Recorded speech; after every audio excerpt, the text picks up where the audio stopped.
Hello, good day to you all. It is. Hope you guys are having a good day. It's little afternoon here, here on the East Coast, and my name is Brant Hunt, and my channel that is YouTube channel, Discerning What Is True, and I'm doing a live broadcast today. I hope that everyone had a good night last night. I did celebration, hopefully. But let's get to the meat here, folks. I'm going to be reading from Redemption Manual 4.5 today, and we're going to be reading from a section called History of United States Currency. So here we go. Early American colonists used English, Spanish, and French money while they were under English rule. However, in 1775, when the Revolutionary War became inevitable, the Continental Congress authorized the issuance of currency to finance the conflict. Paul Revere made the first plates for this continental currency. These notes were redeemable in Spanish mill dollars. The depreciation of this currency gave rise to the phrase "not worth a continental." So this is already you seeing the fiat currency here. Nothing back again at all. Let's continue. After the so-called U.S. Constitution was ratified, the alleged United States and Congress assembled passed the Mint Act of April 2nd, 1792, which established the coinage system of the social compact known as the United States and the dollar as their principal unit of specie currency. By this act, we became the first country in the world to adopt the decimal system for currency. The first U.S. coins were struck in 1793 at the Philadelphia Mint and presented to Martha Washington. By the way, a little side note, coins are still made in the Philadelphia Mint today. It's been going on for over 200 years. Continue. The so-called government did not issue paper money as we know it today until 1861. I didn't know that. That's something new. In the interim years, however, the new social compact government did issue what they call treasure notes. Intermittently, during periods of financial stress such as the War of 1812, the Mexican War of 1846, and the Panic of 1857. You'll notice that these financial stresses were actually during what we call wartime, except the last one being in 1857. And if you study anything or knew anything about how this thing works, it occurs every 70 years. So in 1787, I guess it was, 1789, we were supposed to pay back the debt that we supposedly won the war against Britain. Why would you be paying reparations back to England? It's another story. And that was in 1879. I'm sorry, 89. I'm sorry, 1789. Sorry, getting all confused here. 1789, and then that came back up in 1859. So that's actually 70 years. So the Panic of 1857 is the beginning of that. But anyway, let's continue. During the same period, that is from 1793 to 1861, approximately 1,600 private banks were permitted to print and circulate their own paper currency under state charters. Eventually 7,000 varieties of these were called state bank notes, put in circulation, each carrying a different design. With the onset of the Civil War, the new military social government construct, desperate for money to finance the war, passed the Act of July 17, 1861, permitting the Treasury Department to print and circulate paper money. So it's not the, now maybe this is again printing paper money. The first paper money issued by the military government was demand notes, commonly referred to as greenbacks. And in 1862, the so-called military Congress retired the demand notes and began issuing United States notes, also called as legal tender notes. Under the Military Congressional Acts of 1878 and 1886, 5 different issues of silver certificates were produced, ranging from $1 to $1,000 notes. The Treasury exchanged silver certificates for silver dollars as they were known. The size and weight of the silver coins, that is the dollars, made them unpopular. The last series of silver certificates was issued in 1923. However, the last series of modern silver certificates produced were the Series 1957B/1935H $1 notes, Series 1953C $5 notes, and 1953B $10 notes. During the period from 1863 to 1929, the military social government construct again permitted thousands of banks to issue their own notes under the National Bank Act of 1863 to 64. These were called national bank notes, but unlike the earlier state bank notes, they were produced on paper authorized by the military socialist government construct known as the United States and carried the same basic design. So now the design is standardized. In 1913, military Congress passed the Federal Reserve Act, establishing this so-called nation's Federal Reserve System. This act authorized the Federal Reserve banks to issue Federal Reserve Bank notes. In 1914, the Federal Reserve banks began issuing Federal Reserve notes. The only currency still being manufactured today by the military construct, Bureau of Engraving and Printing. At the signing of the Coinage Act of July 23, 1965, Lyndon B. Johnson stated in his press release that, "When I have signed this bill before me, we will have made the first foundational change in our coinage in 173 years. The Coinage Act of 1965 supersedes the Act of 1792, and that act had the title of an act establishing a mint and regulating the coinage of the United States." Then he continued to say, "Now we signed this bill to make the first change in our coinage system since the 18th century. To those members of Congress who are here on the historical occasion, I want to assure you that in making this change from the 18th century, we have no idea of returning to it." Interesting comment, isn't it? Let's continue on. So it goes down to Merchants of Fiction, next chapter here. If the truth was obvious to the common people, or shall we say untrained eye, everyone would understand it and agree. In fact, the more one focuses on the significant issues, the less obvious the truth appears to be.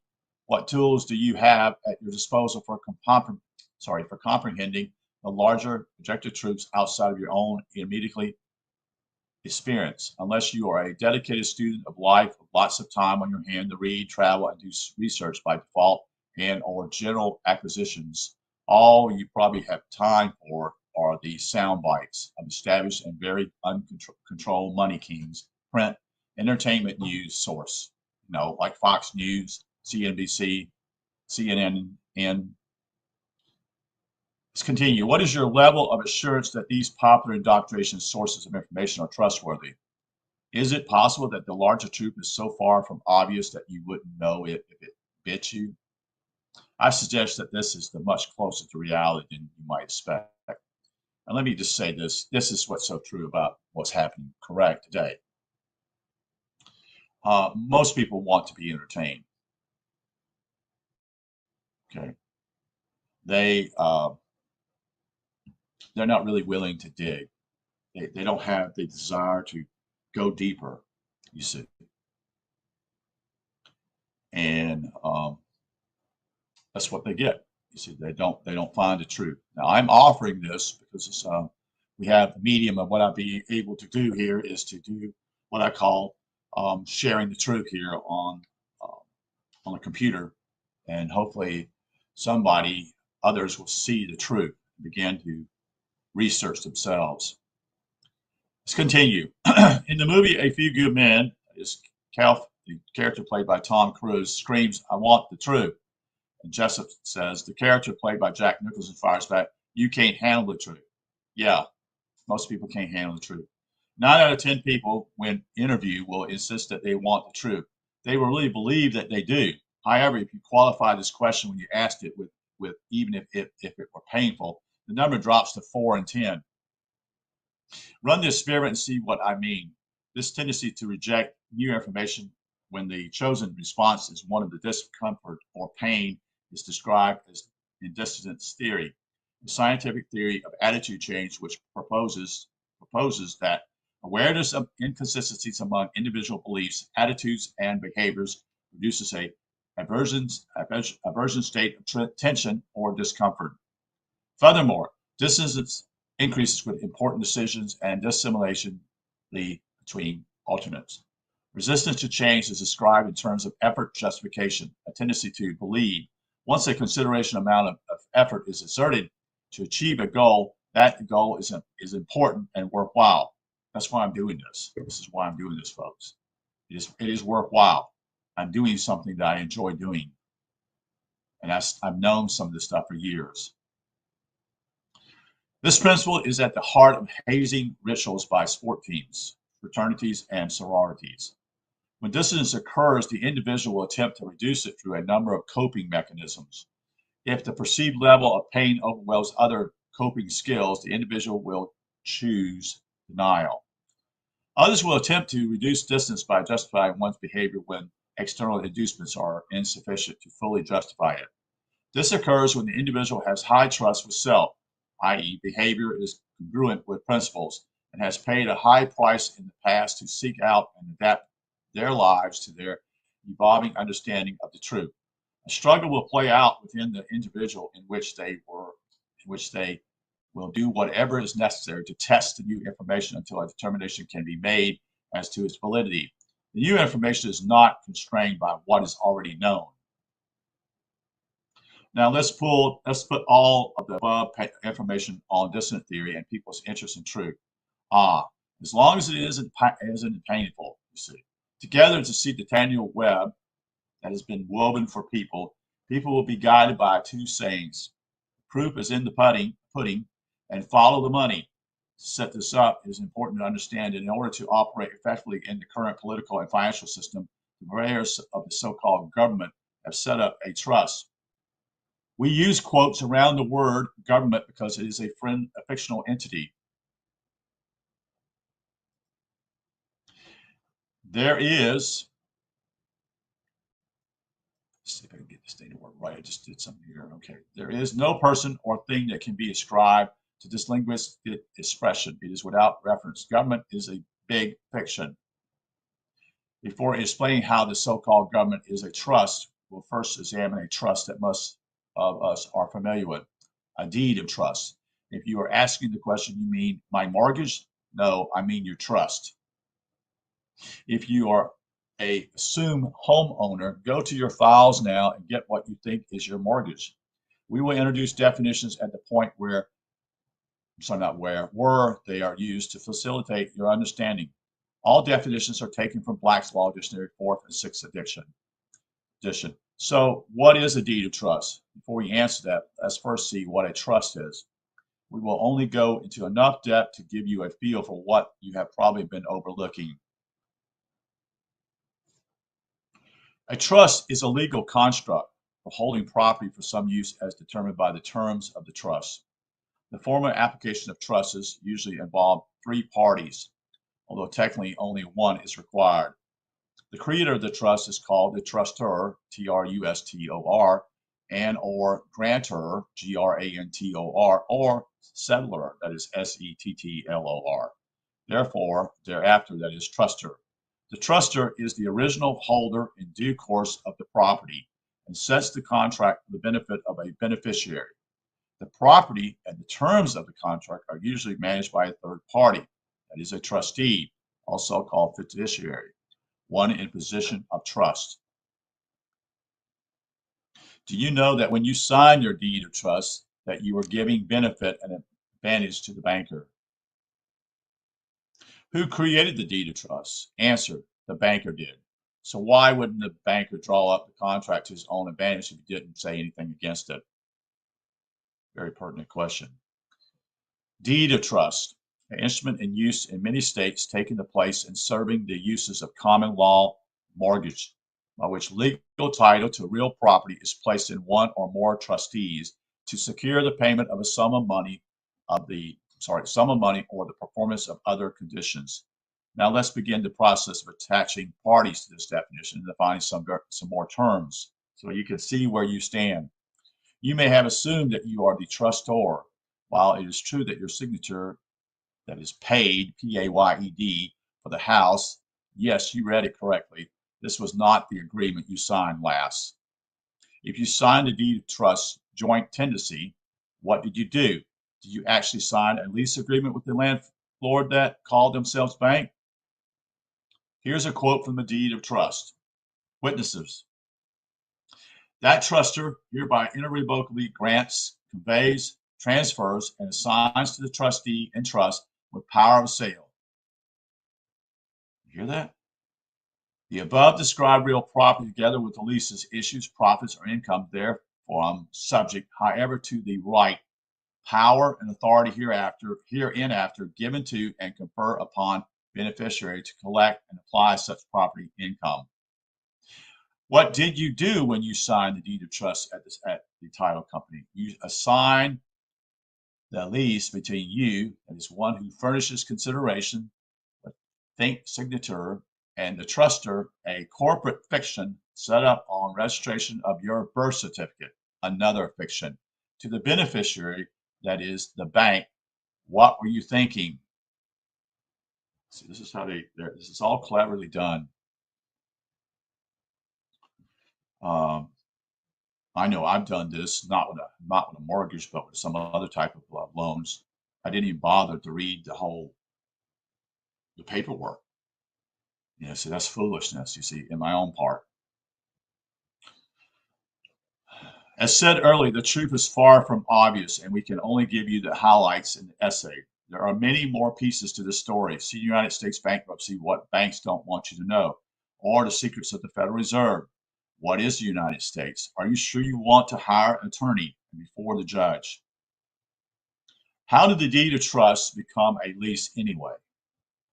While you were busy, that is, not paying attention to all that legalese, a second document was slipped in front of you after you signed a note, thus turning you from an owner into a renter. Home ownership is a very short-lived experience for most people.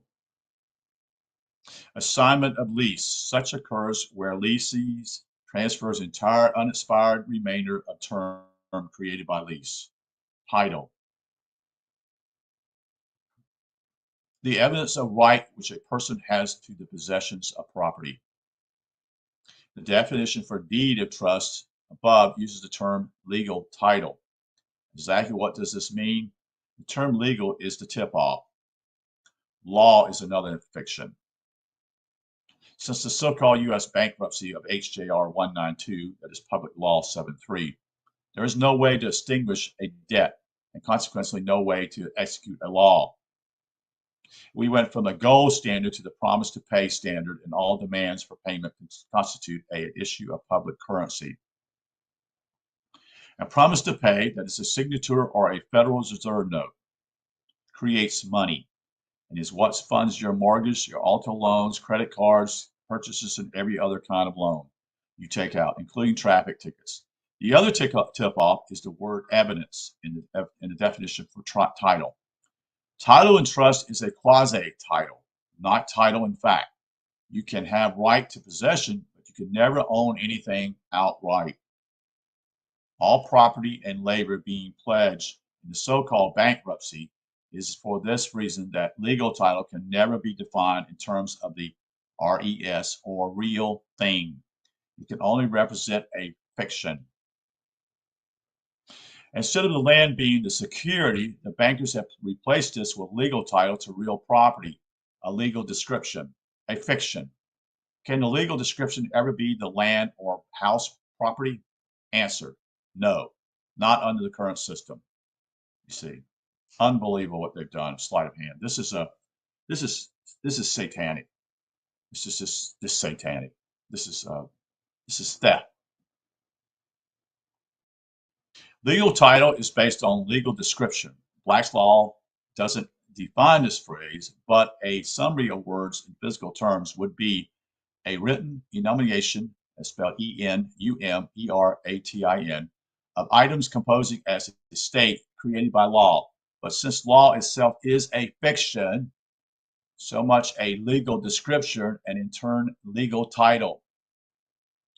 In 1803, their president, that is Mr. Thomas Jefferson, appointed Mr. Lewis and Mr. Clark to explore and map out the newly acquired Louisiana purchase from France. Nearly one-third the total area purchased by the United States for the social compact known as the United States of America. From this expedition, the entire area purchased by the United States for the United States of America and was mapped with metes, M-E-T-E-S, and bounds. I'll say that again. It was mapped with M-E-T-E-S, metes, and bounds. We don't do that anymore, folks. We measure today our boundaries for each piece of property with metes and bounds. What he's saying simply is that until the 1964, I think it is, or 62, they changed this. And townships were formed across the nation for every 6 miles square, containing 36 square miles. These townships still exist today. Who is managing? That is the trustee, the trust. Surprise, a British Esquire attorney. Attorneys are the only ones as the collateral endorsers who can own title companies. This is very convenient arrangement, don't you think? And you look, see, are you sure you want to hire an attorney? This is apparently later in the book here as you read it. So what's happened simply is when I look at the property in my house here, all they give me is a street address where it's at and may say lot such and such and lot 5 or whatever, such and such. You can go to on the internet and do that and see, search your house and see where it's at, and it will be not in metes and bounds. It's not. In fact, when I went there a couple of months ago, searching something else, no one knew what I was talking about, metes and bounds. This is how dumbed down people are, folks. They don't know. This is the whole idea. This is the whole frustration of all of it, and trying to explain things to people who are incompetent, who basically have never been taught this, for reasons to keep people from knowing the truth. Most people suppose or assume that a contract has to be knowingly, intentionally, and voluntarily agreed to by the parties involved. This usually is the case even when there is no written signed contract. For example, when eating in a restaurant, you place an order for food, then proceed to consume the food upon receipt. The custom is you're liable for the bill. However, there is a whole class of contracts of a far more sinister nature that are called, or they are called, adhesion contracts. These are contracts made wholly for the benefit of a single party. They come in existence whenever you exercise a benefit offered by the corporate state, such as welfare, like Social Security, Medicare, food stamps, and postal delivery, etc. You sign an application that is, affidavit for a passport. Use so-called federal highways, sign your private property name to obtain a license. That is marriage, automobile, be a CPA, aviator, or register what you perceive as your private property, that is your babies, your automobiles, etc., unless you specify that you don't want to be liable for the unrevealed benefits of any agreement or commercial contract by signing above your name. This is the key, folks. This is the key thing you need to understand, and you need to begin to do this. You write this above your name without prejudice. You have become an accommodation party to the fiction. Okay? So that this is one step already where this book will begin to make some sense to you, because you're going to begin to see what I call things that you can do that can make changes. And when you renew your license, you sign on there. A gentleman guy I have followed on and off has done this, gone to the license such and such, and has written on top without prejudice. You have become an accommodation party to the fiction. Okay. This system for inducing you to commerce has been so carefully designed that without specialized knowledge, this is knowledge right here, folks, such that the information contained in this essay, your chances of prevailing in an encounter with it are almost non-existent. It owes its success to the interlocking connection of 3 functional plots. Build a system, this is number 1, build a system based on appearance, that is a fiction. 2, create subtle ways of getting people to contract with the fiction in order to make them accommodation party. 2. 3, induce people to give this fiction substance by arguing and testifying in statutory courts. This is unbelievable. This is satanic. Corporate entities, Federal Reserve notes, proper descriptions, and statutory laws are all fictions. There's nothing of substance to them. A corporate entity such as your straw man, that is the debtor, is not the flesh and blood you. It's your alternate self, you see. Federal Reserve notes do not come in existence through their assignment to something of value such as gold or silver, but by taking out a loan. Do you see how this works? There's no way of paying this all back. There's no way.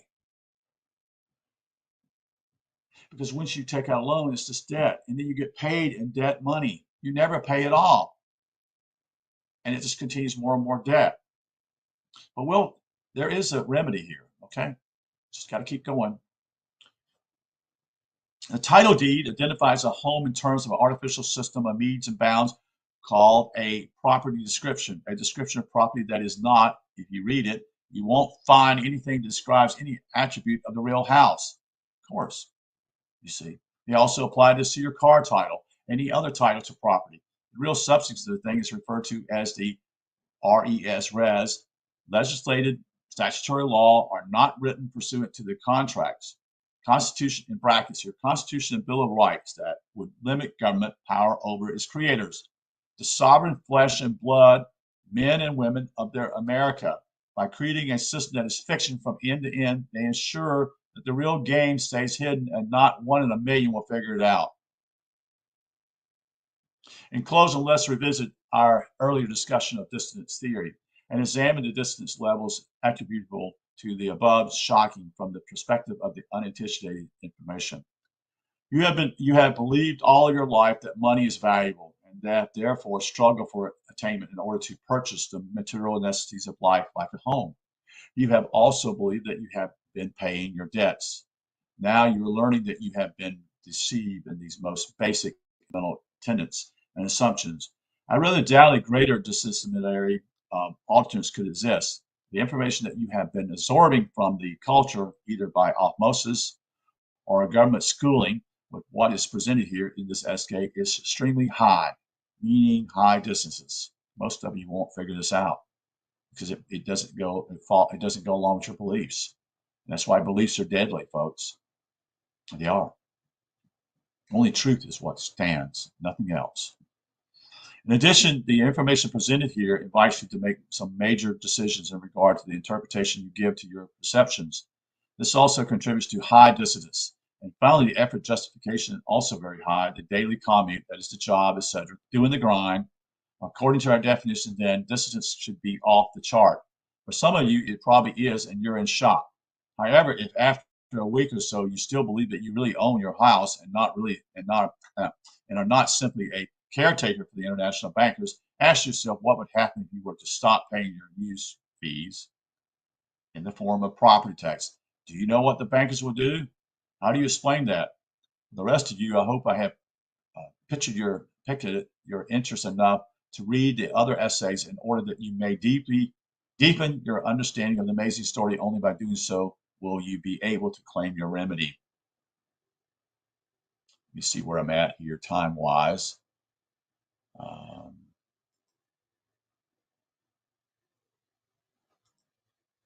Okay, we got 30 minutes here, so we continue on. Okay, the next section here, are you sure you want to hire an attorney? The word attorney means to turn over something in simple terms. The complexity of a social order is proportionate to the degree of specialization required of its members to carry out its agreed functions.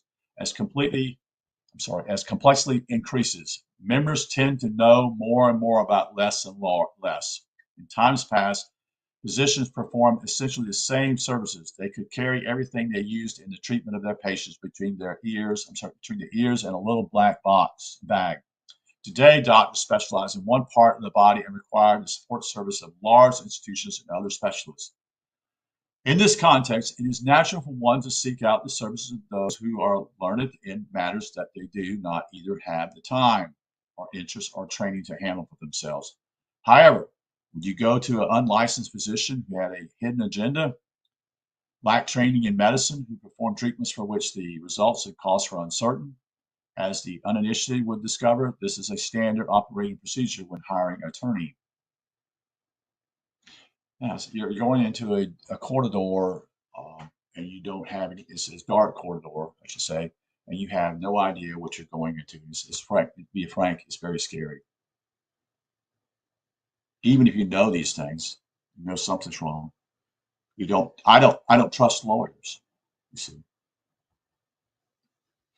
If there's a system for which there is a bigger gap between perception and reality's nature, inner working, I know not what it is. This includes attorneys themselves. By design, the true nature of alleged courts, the law, and the relationships of the individual to the state has been hidden by the architects of the system.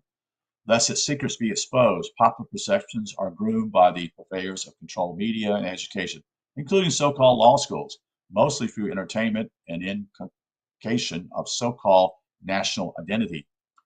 Independent thinkers within the ranks of attorneys may eventually realize the significant incongruence implying their trade, but not one in a million will figure it out either. So, in other words, even the lawyers who are doing this, they've been quote unquote programmed also. They've been completely programmed that they're doing what is right. They're not even questioning anything that they're doing is wrong. That's how deep this is. Only upon being invited into the inner sanctum of judgment and higher will, the secrets begin to be revealed. So how is this accomplished? Since the military social contract, government contract, bankruptcy of 1933, see America's New Deal, the looting of a nation, attorneys and judges have a near license to steal the wealth of the community back by force of arm. They are amply rewarded for activities that promise nothing. They function at the heart of a system that has in its ultimate goal subjection, and conquest of the population through commerce. Although wars on the surface may appear to settle the difference between men and countries, it has been the behind-the-scenes manipulation by the bankers and merchants that continue to control it. This was the case at the conclusion of the Americans' war for independence as it is now. Not surprisingly, mediated by attorneys. Look into a brief history of the United States. Attorneys do this with their own private language in which they change the popular meanings of words and embed the rules of the game inside inscrutable code. You can't play the game unless you understand the rules and you cannot understand the rules, and that takes an attorney. And even if you are one in a million, you are not allowed to use their private code to prosecute them for their thievery, because such codes are copyright.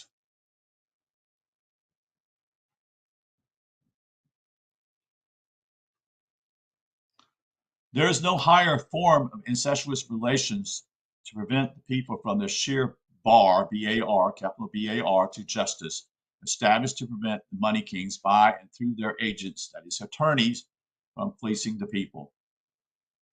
So the attorneys are actually useful tools being used in the system too. They're what I call a go-between from the people and the money kings or the bankers, the powerful, the ones behind the curtain. So the agents, the attorneys, are the ones who are doing this.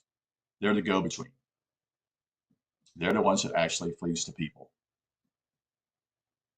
And actually, when you think about it, if you look at karma, they're the ones that are doing karma. Not the ones who tell them to do it, because they can say no to that. You see, you have a yes or no. And those who do karma are the ones who have that choice. Just like soldiers, same thing. You didn't have to be in the military. You see. Oh yeah, you had to register, I suppose you thought, but you didn't have to register, folks. It's another game to play. And then you're told that there's a certain group of people over there that are enemy, and then you inflict damage. Either they do to you or you do to them, kill one another. And that's karma. You didn't have to obey them. You could, even if you got in the military, you could have been in the back line. Somebody says, I'm not going to do this, such and such, and you would be put in the back line. So you would not be, quote unquote, killing people. I'm not saying it would be less karma in a lot of ways. But people do this. This is why people have post-traumatic stress. They know deep down that what they did is wrong. They know deep down that is the soldiers, know that what they did and why they suffered is because of post-traumatic stress. Because they know they killed someone or many people, and there was no justification for it, only by obeying orders. That's why the sergeant drills this stuff. That's why it's called a drill. They drill it into your head to obey what they're saying. Okay. So what is an attorney anyway? Does this mean the same thing as a lawyer? Although modern usage tends to obscure the distinctive distinction between the meaning of these words. Historically, they are not the same. To understand this distinction is necessary to trace the legal profession in their United States back to its roots, that is, in Britain. Even the word bar is of a British origin.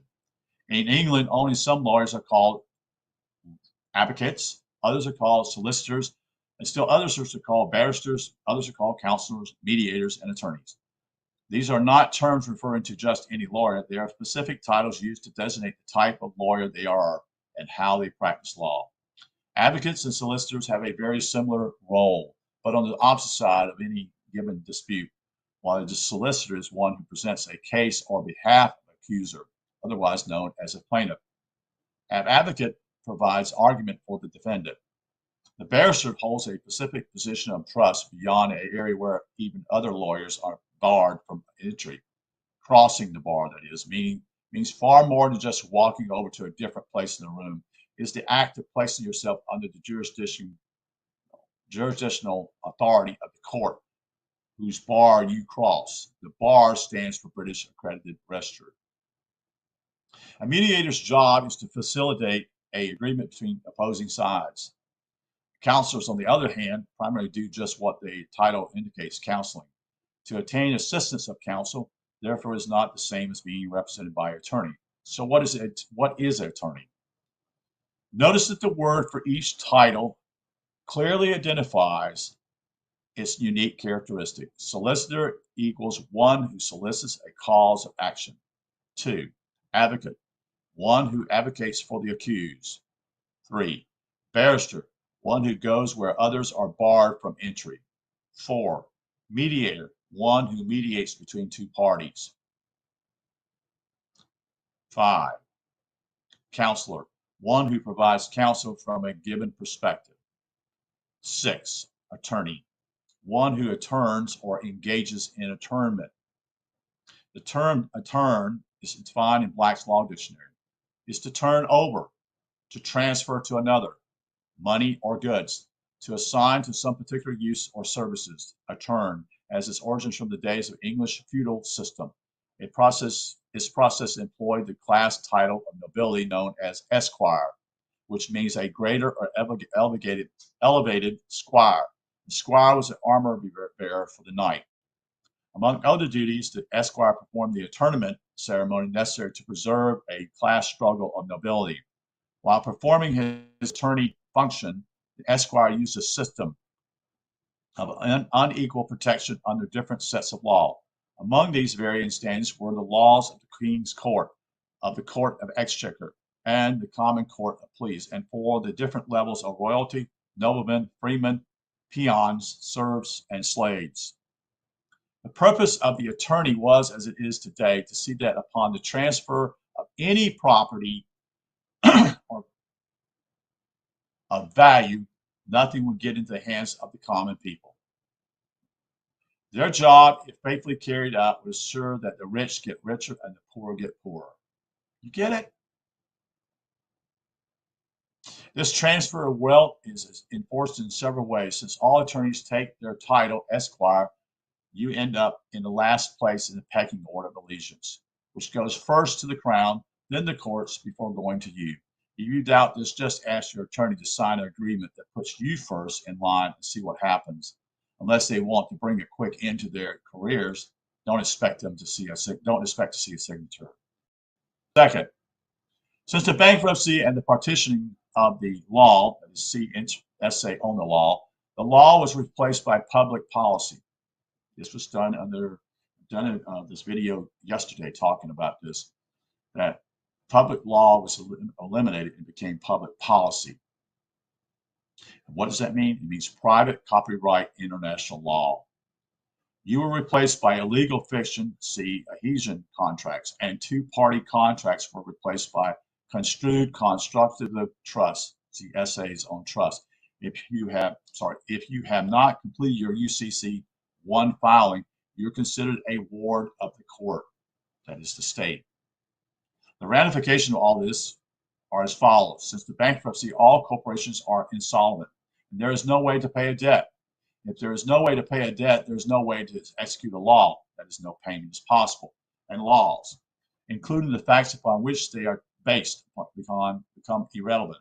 Your duty under these circumstances is to be a good little trustee by honoring your implied promise to perform under all your adhesive contracts.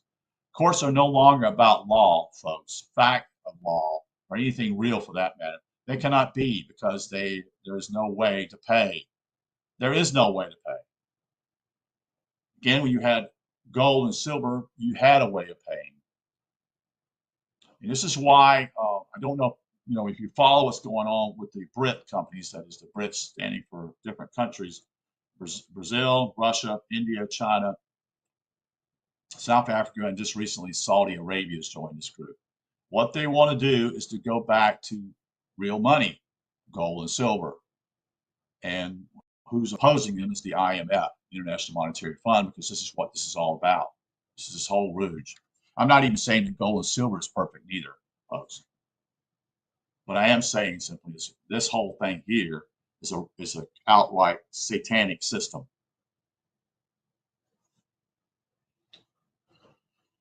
And we need to go back to the law of the land, not the law of the sea. Okay, that's my point. All right, let's continue. The careful observer of courtroom drama will notice that the judge will typically only look at 1 or 2 pages of any of the court briefs that pass before them, regardless of how long they are. Today's courts are about one thing, and that is honor. Did you honor your contract to perform as a good trustee? One more fact is worth noting before concluding. The more ballyhoo and prestigious license to practice law does not even exist. See the methodological license to methodology license to practice law. There is no Department of State which issues said license, nor does the state bar in their alleged state exist, other than as a corporation. So this whole thing to do with them having a barcode, not a barcode, but a bar card is a joke.